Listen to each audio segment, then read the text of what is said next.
Testing. That's nice and hot. Is that what I do?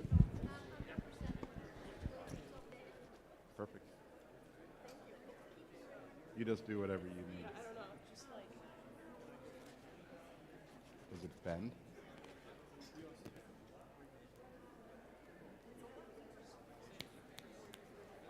Good morning.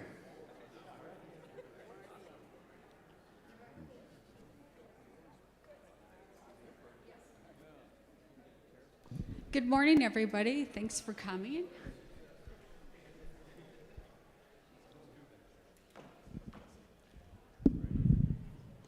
We're excited to have Bill here. And I don't know, sometimes on Sundays we don't see Bill. We see Bill on Wednesdays because he's got kids, right? Oh, I'm always here on Sundays.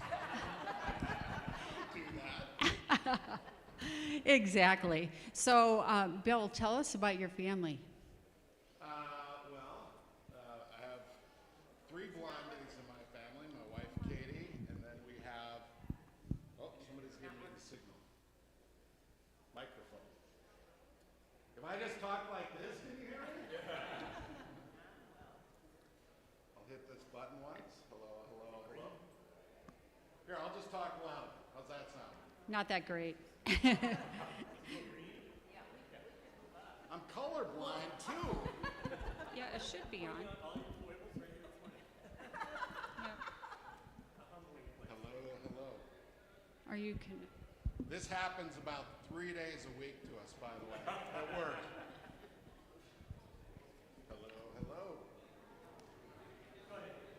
Hello, hello. Hello, hello. There we go. That's hot. Now you know what my job's like. We do this all the time. It's always the equipment, isn't Yes. it? Yeah. So anyway, I have Katie, my wife, and 2 sons, Bennett, who is 12, and Brady, who is 14. And yes, we're here a lot on Wednesdays due to confirmation. Well, Bill, we want to hear a little bit about you, and then Bill is also going to share a couple of his stories, and then we'll take some questions. Sure. All right. Well, you grew up actually fairly close here.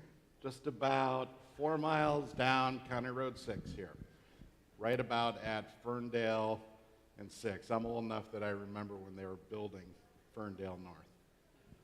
So, real hunting and fishing territory? Not so much. There was a little bit of fishing back on Hadley Lake. As a kid, I was actually born in Canada, and my dad was a computer guy. And the Canadian government had moved this group of people from Control Data up to Canada to sort of teach them about computers. So that's why I was born up there, and then we moved back down here. But yeah, fished Hadley Lake. We'd come on out to Long Lake to boat Independence when it was a little less developed. And Minnetonka never changes. 40 years ago, it was still this crazy, busy lake. Yeah. So you grew up doing a little bit of that. What else were you into? I was into sports. I was kind of a funny kid. I had a weird mix going. So I grew up going to Messiah United Methodist, which had a scout troop, a guy from town here, Phil Zietlow, who, anyone know Phil? He's kind of a famous guy. Anyone know why? Hunting Nut Cheerios? Yeah. And a few years gluten-free Cheerios. Phil was the guy, but he was also our scoutmaster. So here I was growing up as a Boy Scout. My parents made me play the cello, and I was playing hockey and soccer. So that was kind of a weird mix, right? You get into junior high and towards high school, and about 9th grade, I told my parents, I'm going to choose to leave one of these behind, and if you don't allow me to pick, I'm going to put the cello in the campfire. So I stuck with sports and outdoor stuff. And then, did you go to school anywhere? Yep. So I actually went to college and was lucky enough to play soccer. So I was kind of looking at different schools and ended up in a little school in Green Bay called St. Norbert, which at the time had a really good college soccer program. And kind of like church, it's about community, right? And for me, I needed a group. And soccer provided me that. So went to St. Norbert, got a great education. About junior year, the counselors come and say, what are you going to do with your life? And you go, I'll be a sportscaster. So my senior year, I was done with soccer. I was playing hockey. I had a girlfriend in France. And I just kind of wanted out. So I actually got an internship at the local TV station. And they wanted me to wash news cars and file papers. And that was kind of the first time that I felt empowered to kind of like speak back to adults. And I just said, no, I'm not interested, not going to do that. So they put me with a reporter and a photographer. And I worked 40 hours a week interning with them. And For free? For free. Of course. Kind of tagging along.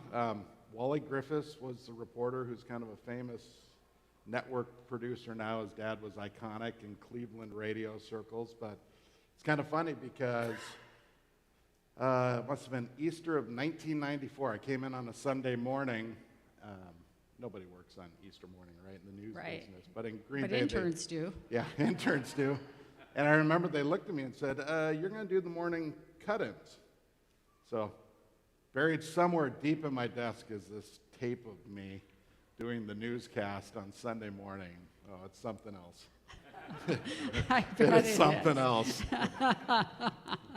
And that was kind of my start. But you said you kind of got the bug?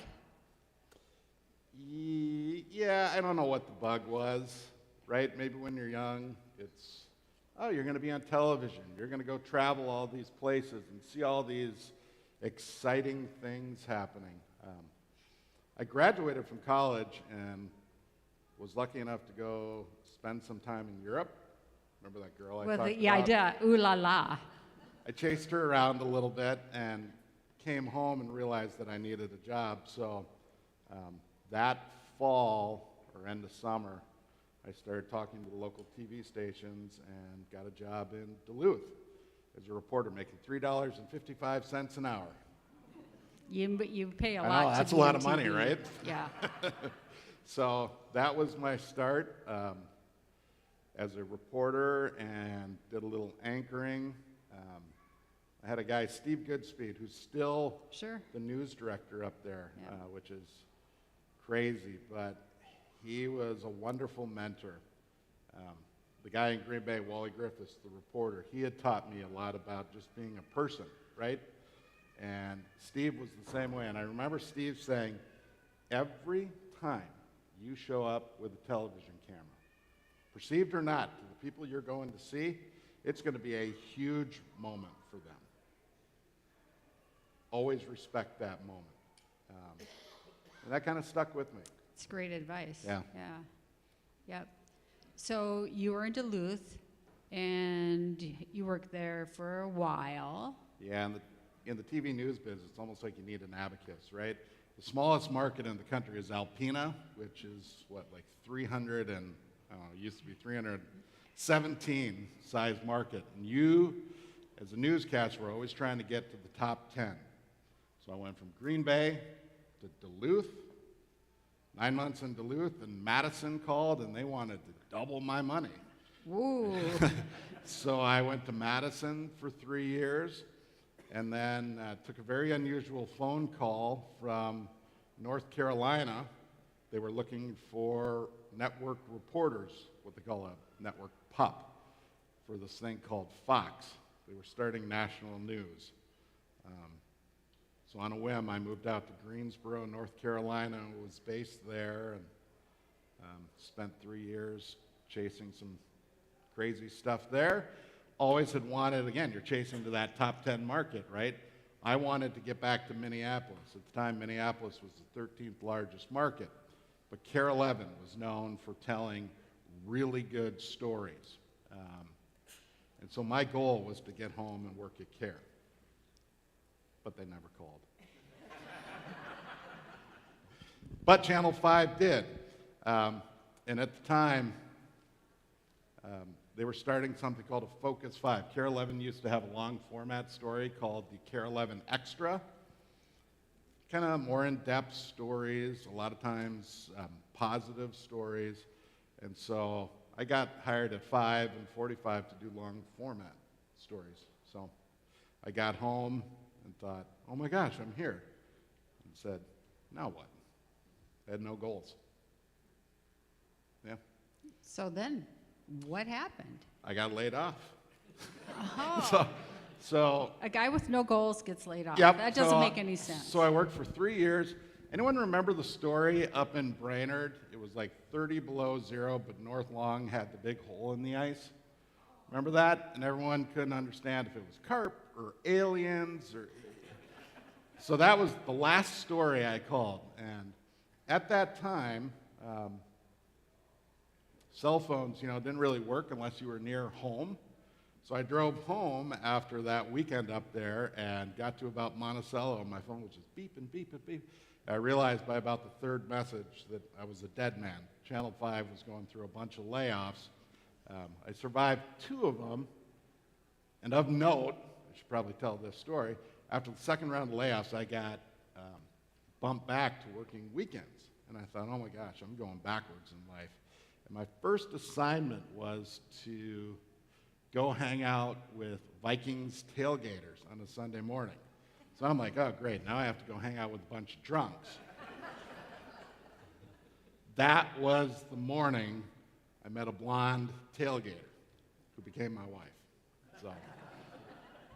So something good happened. Something good. So I got laid off, was sitting in Hubbard Broadcasting on Channel 5, and you're sitting in this room, and they've got employment counselors, and they're talking about going to nursing school and welding school. And I'm sitting in this room like, what is going on? And a photographer friend of mine, Aaron Ochtenberg, his phone rang. And he snuck out, came back in, like, sorry, grabbed his stuff, took off. And that was Ron Sherck Productions calling to hire him. So he went off and did that thing. I was freelancing for a show called World News Tonight. Ted Koppel, remember Ted? Right. Who, by the way, was about this tall.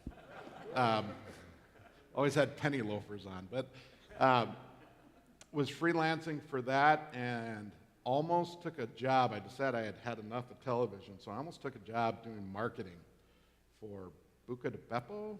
Right. Oh, that would have been awful. But sorry, it's a great place. I just didn't want to do that job. So I actually wrote Ron Sherck a letter and said, hey, we're a lot alike. And he brought me in, and I was writing scripts for him. But he said he had no money to hire me. Until one Friday afternoon, I took a phone call. Walking out of the office, I was with a few folks from the office. It was kind of like, yep, okay, yeah, sure. I'll see you Monday, babe. Hung up the phone, and they all said, who? It was Babe Winkleman calling. And they looked at me and said, you can't do that. I said, I need a job.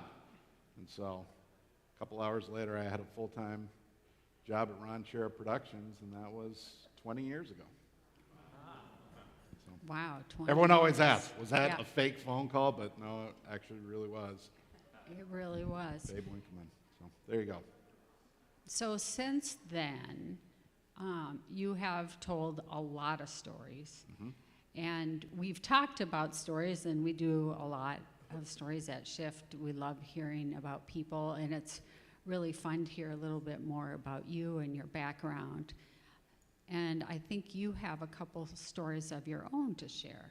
Yeah, so in news, as you can imagine, you're constantly being told to chase the negative, right? That year, I was laid off on Christmas morning. My pager went off, and there was an elderly couple that had been murdered in Brainerd. And my job was to get up there and try to find somebody from the family to talk to me on Christmas Day, right? That was the theme of television news. It was get the story essentially at all cost. When I left that behind, now all of a sudden at Ron Sherck Productions, people were excited when we showed up with cameras. And we got to share a lot of positive and hopefully poignant stories too. So I think we're going to watch one here. This was a story, it's actually quite old, probably 18 or 19 years old. But it was one of the first times that I realized the power of what we were doing with storytelling and being able to share the positive. So this is a story about a deer camp up by Baudette.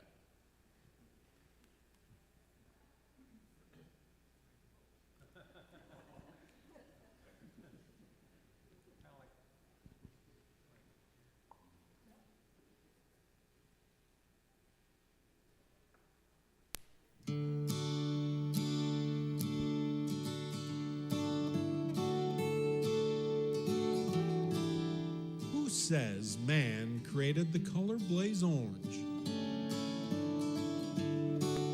Call it the color of a North Country autumn, just the way nature intended. That's right.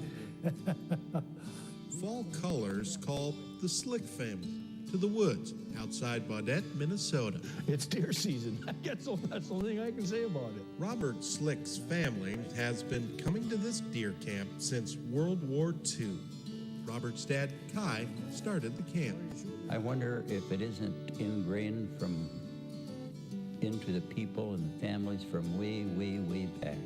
It's what, a tradition? Or it's bred into us? Deer camp customs start with a fish fry outside.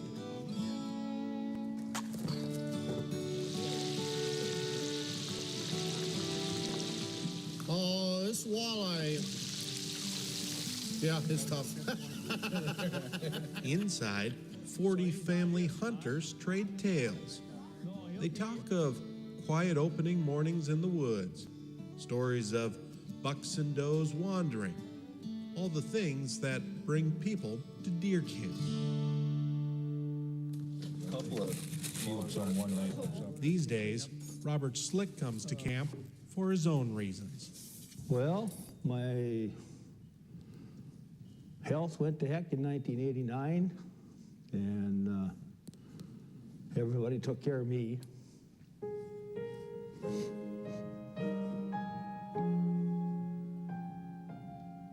What happened?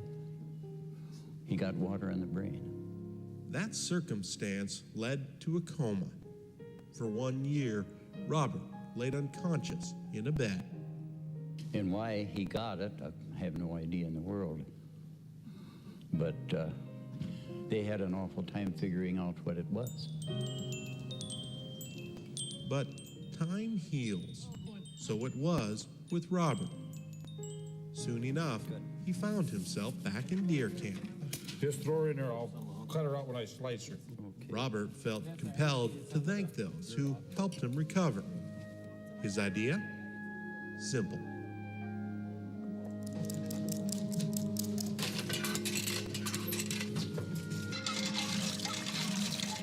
This is action, eh? 3 days into deer camp, the guys get cracking. They're supposed to be here about 10:30, 11 o'clock, and everybody's busy. Well, we're preparing a meal. The Slicks prepare not just any meal, but a meal from the heart. Dinner in deer camp. Looks good. Already.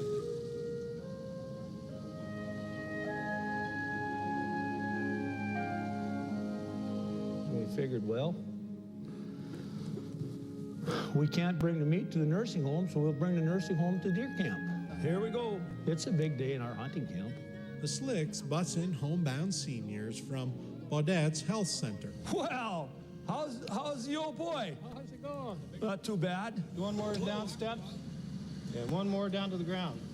Some you might call old friends. How are you? Only reason I came. Well, I'm glad you're here. Yeah, this is what it's all about. A cup of hot camp coffee and a plate of venison mean more than just a lunch. How about you, Bob? Is there anything special that I can do for you? They represent days gone by, a time when Many of these people counted on venison as a Northwoods staple. They enjoy it. They like their day out. This day proves, more importantly, that people still care for others. How's that? It's good, Don. Okay. It's a simple act, and that may be deer camp's greatest lesson. It's not all about shooting deer and being in the woods. This is something that's special. I think northern Minnesota people up here in this country, you know, they may not have a whole lot, but whatever they got, they share with everybody. They're just the greatest people.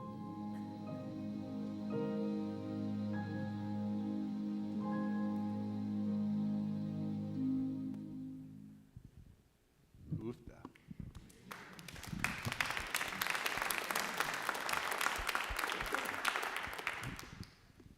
All right, I'm going to tear up now. That had nothing to do with deer hunting, right? That was a story about people. I was stuck on a plane in Detroit, in a snowstorm. You know, those 8-hour planes where you're stuck on the runway. And my phone rang, and it was the Slick family calling. They had lost Robert. But we had his story. That's what we do.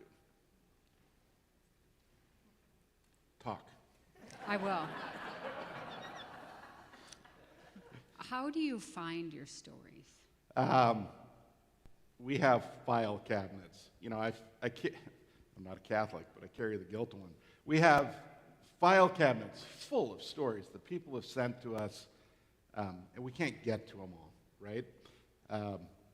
But we try. So you have to pick and choose a little bit, and I kind of want to get to all of them. Funny story about that Slick camp. That night when we pulled in, we had a new photographer, one of my dearest friends, Cy Dotson. And I was setting up a tent back in the woods. It was snowing, it was raining, and he's this real, hey, dude, guy, and he said, what are you doing? Well, the next morning, we got up, and he walked out, he goes, I get it, man, I get it. How many people were in that camp? Like 40-some? They put him in the bunk next to the barrel stove with like 20 old guys snoring on the second level with the dirty socks hanging down. So he came home and he bought a tent. And so, but we have so many stories. And the second one that we'll show here in just a second, that was an email that came in. And I got the email and knew we had to act quickly to get that story completed. So they're just stories everywhere. The kids, we were in trout camp and driving around down in Caledonia not long ago, and they're just stories everywhere. But again, I hope that what people see on television, it's not about us, it's not about fishing, it's not about hunting.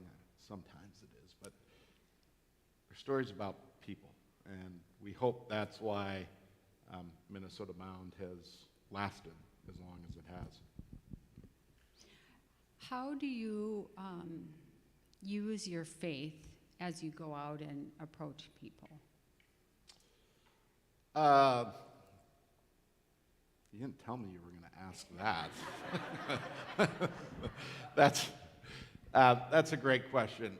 Again, for me, it goes back to how I learned the business. I was a pretty introverted kid growing up. When I traveled Europe, that kind of opened me to the world. The world's a big place. It's a small place, but it's a big place. Wally, that reporter, and Dan Mixer, that photographer in Green Bay, they taught me so many great lessons about just treating people like people. I can remember at Fox, maybe you remember the story, there was a FedEx plane that went down, maybe in Memphis. Yeah. Maybe there were 5 pilots or 3 on the crew that perished. One of those pilots lived in the Blue Ridge Mountains. So we race out into the mountains, and there was a long driveway up to the house. And the photographer I was working with that day just said, let's just hang out here. I'll walk up. And somebody came and met me about halfway down the driveway, and it was maybe a brother. I said, so sorry we're here. Certainly you understand this is a story people are, hearing and curious about. And he said, thank you, we're trying to deal with this. Give us about a half an hour, and I'll come out and maybe we can talk for a few minutes. I said, great. Turn around, and here comes a CBS reporter. I'm going to paint a picture here. She was gaudy with makeup and this bright blue dress and high heels and clicking up, and the guy said, we're not ready to talk. And she turned around. She had a microphone in her hand. She turned around. She goes, I'm the lead story. What am I going to do? And you look at those moments and go, really? That's not how the world works. It was about her. So as much as faith, it's just about treating people like people and being a little bit sensitive. Yeah. But again, that's not so much a challenge anymore, because you call and people go, really? When are you coming? And so it's pretty exciting. Yeah. Should we go to that second story? All right, to set this one up, this was much more recent. I took an email from a mom who was asking for a boat ride for her son. So, do you know anyone who could give my son Leo a boat ride? And I read the note a little bit and said, we need to get Leo on the water like tomorrow. And we don't react very fast compared to the old days in news, so I think it was about a week later that we gathered this story.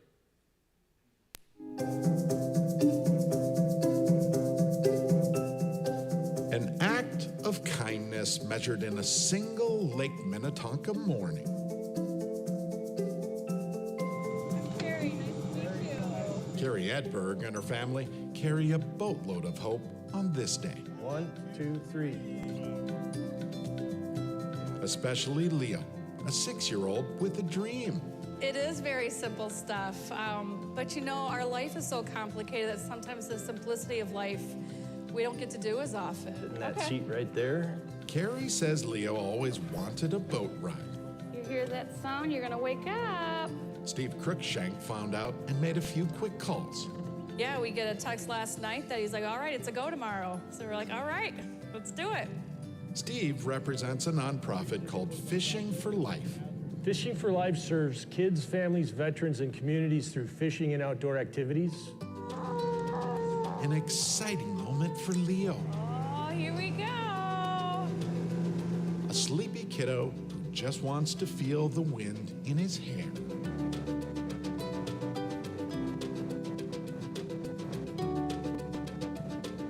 A 6-year-old suddenly so full of life at 28 miles an hour. Well, I think he definitely loves when we go fast and the wind blows on him. When he gets all bouncy and excited and his legs are going, yes. That's the happiest he's been for a while. He's really excited. Motion and the wind, he just has always loved. That's true. That's right, Leo. You had a great time today, didn't you? His whole body was just shaking and just, bouncing all over the place. And it was a very fun time. That movement and sound, Leo's little way of expressing emotion. It was just the gas. I couldn't stop the boat. I mean, I just wanted to keep on going, to watching his face and the smile. In this story and in this day, you understand better that Leo's first boat ride will most likely be his last, too. I'm happy we got to have a day like this, but I'm sad that his life is short. And we're not talking about years, we're talking about, weeks, maybe a month or two, and so that's very hard. Leo was born completely healthy, and at 3 months, he ended up being shaken profoundly and abused quite a bit. Doctors never expected Leo to survive. Well, they gave him last rites and took him off life support, and he started breathing on his own. So this kid is a fighter. a fighter who found new life in a new family with 4 other brothers. So he's been with me since he's 2, and he has just added so much joy and love to my family. I can't imagine my life without him. He's such a miracle to have. But Leo's little body suddenly started to give up. All There right, we here we go. go. Hang on to your hat. Just recently, as of last year, he's lost all of his motor function and all of his speech. It's going pretty fast. So to be able to come out here and be part of this last request is something that I'll cherish forever. You know, unfortunately, what it comes to is me having to make the decision to stop his feedings because he's, fed through a tube. And that's tough for me to have to make that decision on your child.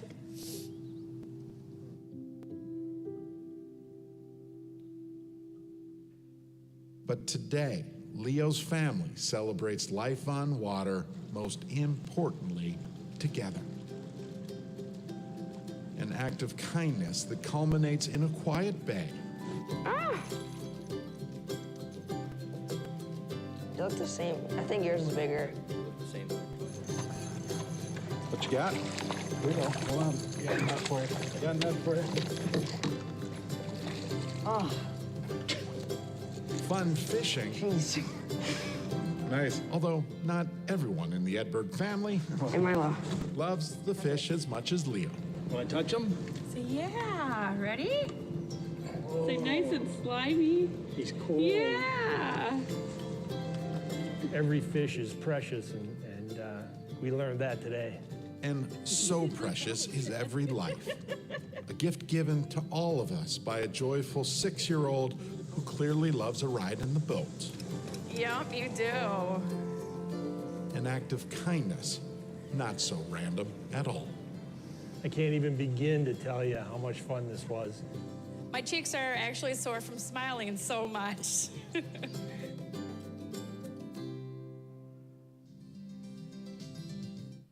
How to kill all mosquitoes. There you go.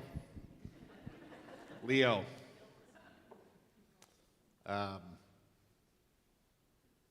We lost Leo this last year. But again, we got his story. So, neat kid, neat family. I promise, death is not a theme with what we do. It just happens to be 2 random stories. But I like those because I feel like they're profound, and hopefully we're making you feel a little something when we share these stories. And I love it. Storytelling is a powerful thing. People have been doing it a long, long time. And, that's been a theme here at church about, the last 6 weeks or 2 months, sharing stories. And I get paid to do it. So. Well, do you guys have some questions for Bill?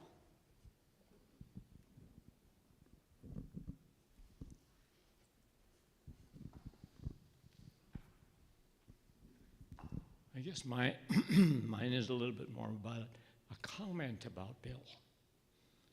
Bill and I met probably 10 years ago, something like that, on a trout stream in southern Minnesota, just south of Red Wing. And I had the pleasure of working on this trout stream because I was in charge of stream restoration work. And in the years since then, we have run into each other many times at trout conventions and things like that. And he's always warm like this. He is just what you're seeing up front right now. He is a very gracious gentleman and just fun to be with. Well, wow. Thank you. Checks in the mail, Tom. Yeah, exactly. Was that Hay Creek? It was Hay Creek, I know.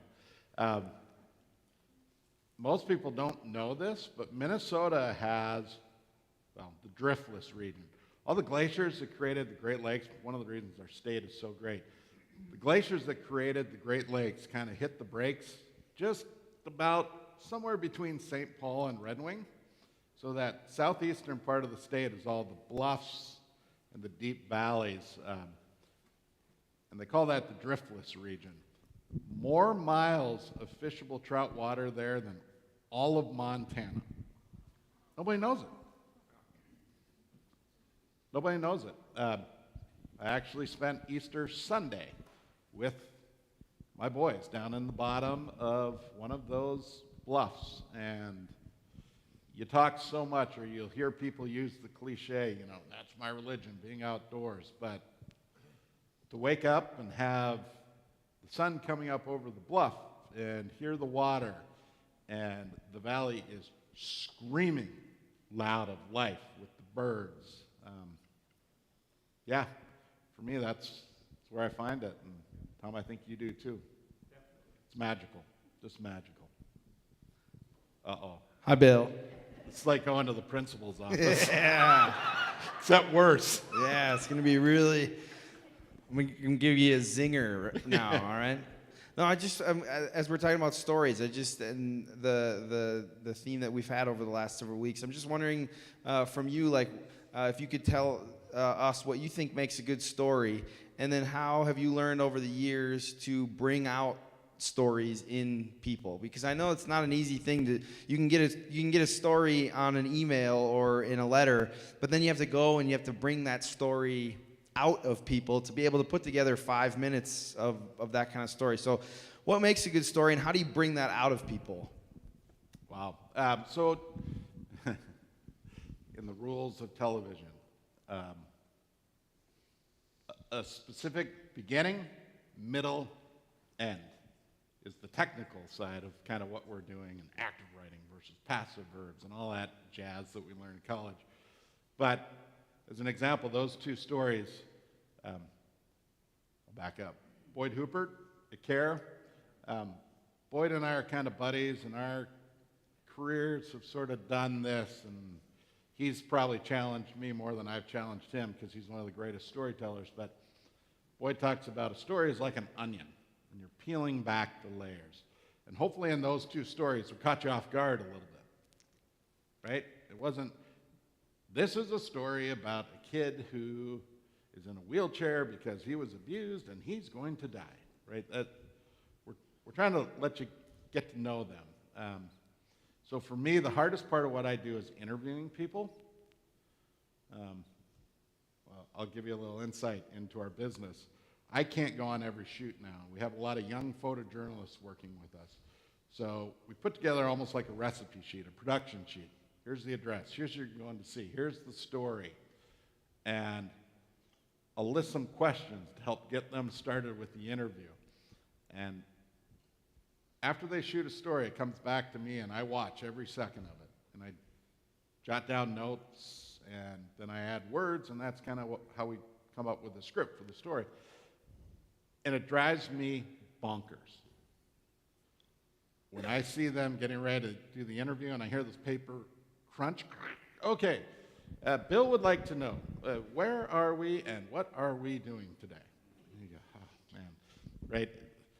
So as a senior storyteller, it's my job to help teach them how to get past that. You have to be able to look a person in the eye. You have to be able to communicate with them. I will tell you, I watched that Slick Family Camp story. It's a great story, but the technical side for what I'm doing, I can't stand that story because there are so many things that I could have done better. But it's really just about talking to people. I pretty much get an email or a phone call, and I can tell you in the first 90 seconds, yeah, this is a story, or maybe we need to pass, which we don't pass very often. So, good question, the best question today. Thank you. That deer camp story was perfect. You needn't. Yeah. I do have an important question to ask. Yes.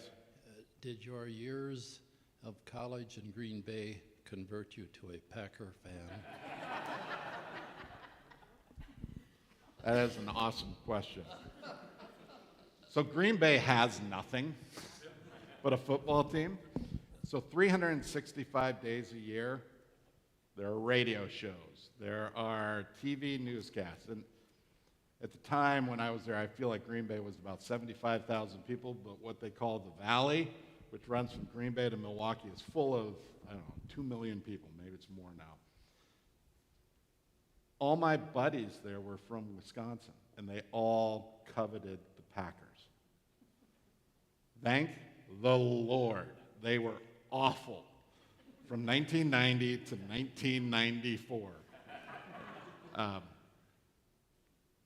I do have one little, like there are things in college that you look back on and go, fail, that was a big fail.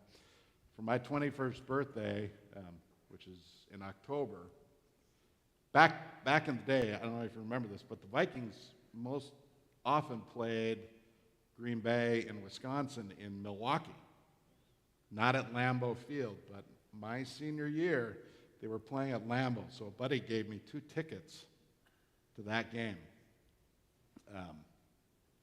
In college, you tend to sleep in on weekends, right? So I just kind of blew that off, and I didn't go to that game. And that was a big miss. But I made good on that 2 years later because I was working in Madison. I was 23 years old, and the Packers went to the Super Bowl against the Patriots. First time I had ever flown first class to New Orleans, 23 years old, 10 days in New Orleans covering a Super Bowl. That was quite an experience on many fronts. And I still cannot stand the Packers. But again, it was a different time. Chuck Cecil, the linebacker, his nose was always broken, he was bleeding. I can remember being in a place after they beat Chicago in Chicago for the first time in years, and here's Chuck Cecil dancing on the tables in the restaurant and buying cocktails for the entire restaurant. And oh, crying out loud, what was his name? There was a famous guy, wore Zubas. He was supposed to be the biggest draft pick in the history of the Packers, and he was a bust. And you'd always see those people around town. As a freshman, driving into Green Bay, my parents, they have the trailer with all my junk to drop me off 10 days for our preseason camp, which St. Norbert, by the way, see what happens when you start asking me to tell a story. St. Norbert is the training camp for the Packers. So on campus is the college football team, the college soccer teams, and the Packers. And on the highway going into Green Bay, this Corvette went whipping by us. And the license plate was M-A-J-I-K. In Minnesota, we don't have vanity plates.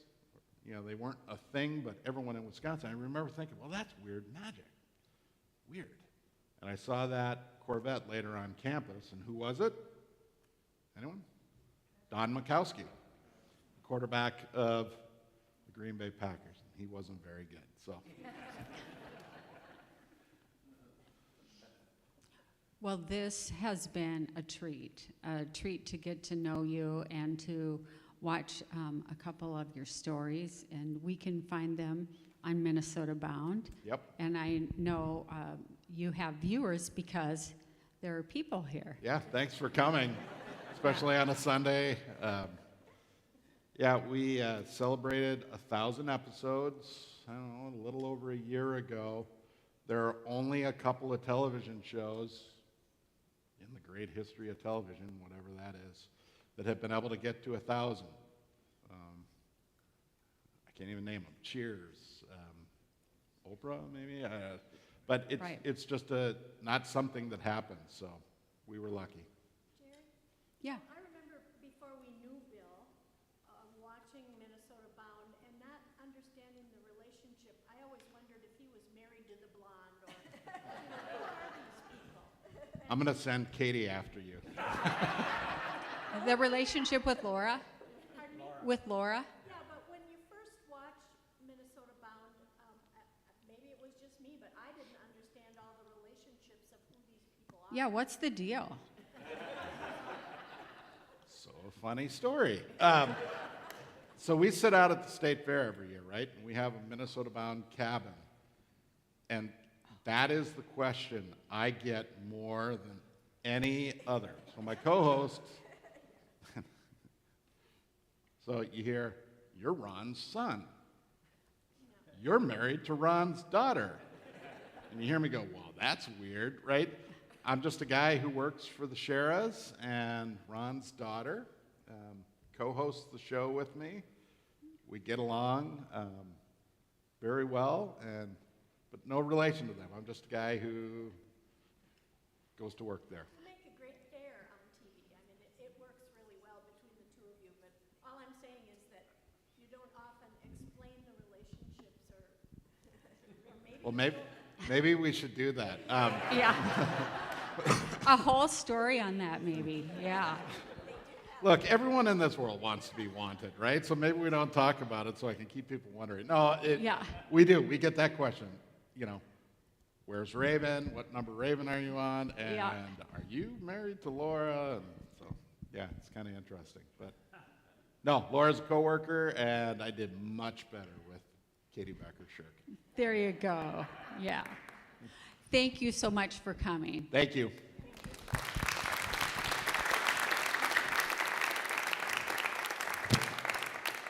Awesome.